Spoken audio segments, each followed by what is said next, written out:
Assalamualaikum warahmatullahi wabarakatuh. Selamat pagi, semoga selalu sehat. Perkenalkan, kami dari kelompok 10 Fikih Muamalah Kontemporer Ekonomi Syariah 4E akan menyampaikan materi akad saf serta aplikasinya pada lembaga syariah. Sebelumnya, perkenalkan saya Ummu Habibah sebagai moderator.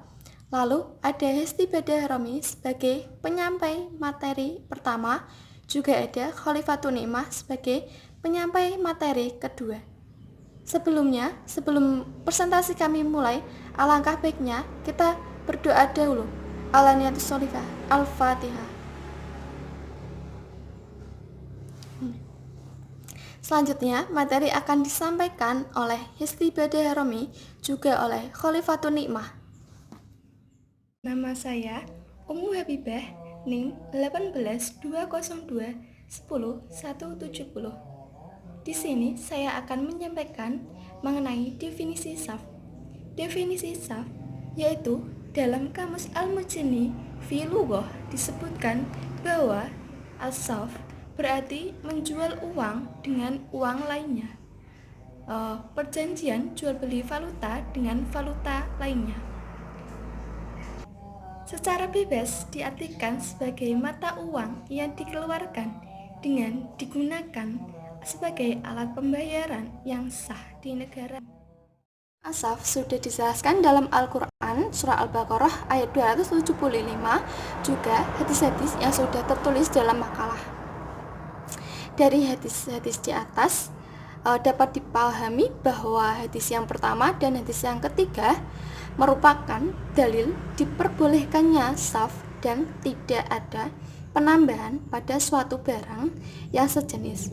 Sedangkan dalam dalil yang kedua diperbolehkannya praktek saf juga mengisyaratkan bahwa jual beli tersebut harus dilakukan secara tunai. Selanjutnya akan dilanjutkan oleh pemateri selanjutnya. Terima kasih.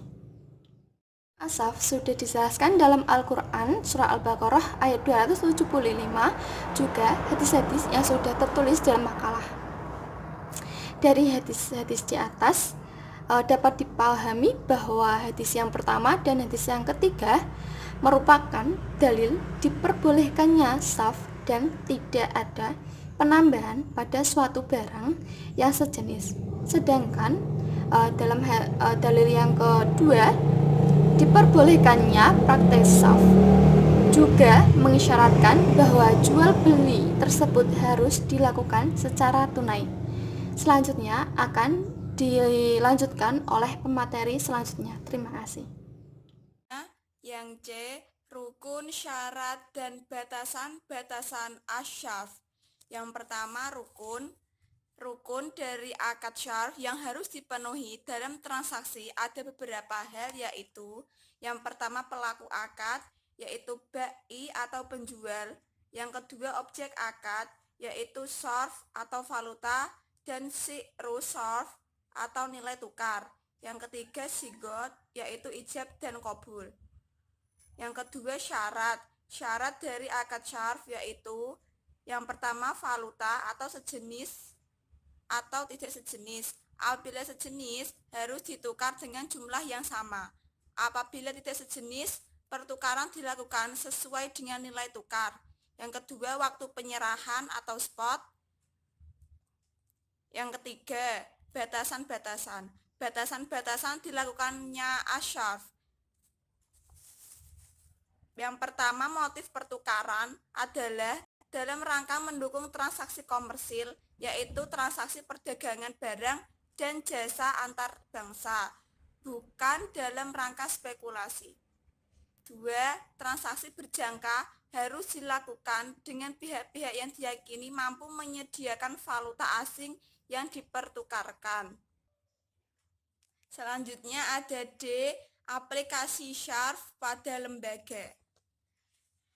A. Dalam aplikasi di suatu lembaga, maka harus adanya 1. Ijab qabul, ada perjanjian untuk memberi dan menerima, yaitu penjual menyerahkan barang dan pembeli membayar tunai.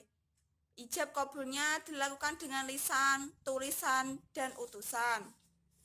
Pembeli dan penjual mempunyai wewenang penuh melaksanakan dan melakukan tindakan-tindakan hukum atau dewasa dan berpikiran sehat.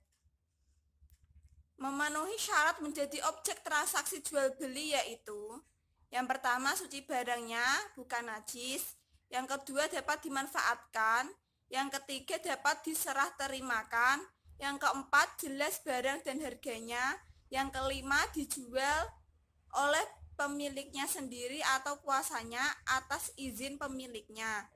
Yang terakhir, barang sudah berada di tangannya jika barangnya diperoleh dengan imbalan. Warahmatullahi wabarakatuh. Saya Khalifatun Nikmah NIM 193 akan menjelaskan tentang aplikasi jual beli SHAF di perbankan syariah. Nah, dalam aplikasinya di perbankan syariah, SHAF merupakan pelayanan jasa bank kepada nasabahnya untuk melakukan transaksi valuta asing menurut prinsip yang dibenarkan oleh syariah. Prinsip utama dalam melakukan perjanjian SHAF adalah pertukaran mata uang secara spot, tunai, dan tidak untuk spekulasi. Nah, jenis transaksi valuta asing dalam perbankan terbagi dalam 4 kelompok. Yang pertama ada transaksi spot, yang kedua ada transaksi forward, yang ketiga ada transaksi swap, dan yang terakhir ada transaksi option.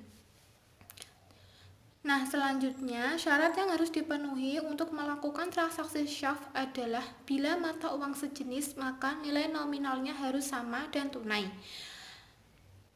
Untuk transaksi mata uang yang berbeda, maka harus dilakukan dengan nilai tukar yang berlaku pada saat transaksi berlaku. Sekian dari kelompok 10, kurang lebihnya mohon maaf. Wassalamualaikum warahmatullahi wabarakatuh. Itu yang dapat kami sampaikan. Apabila terdapat kekurangan atau salah kata dalam penyampaian materi, kami dari kelompok 10 Fikih Muamalah Kontemporer Ekonomi Syariah mohon maaf yang sebesar-besarnya. Wabillahi taufiq wal hidayah. Wassalamualaikum warahmatullahi wabarakatuh.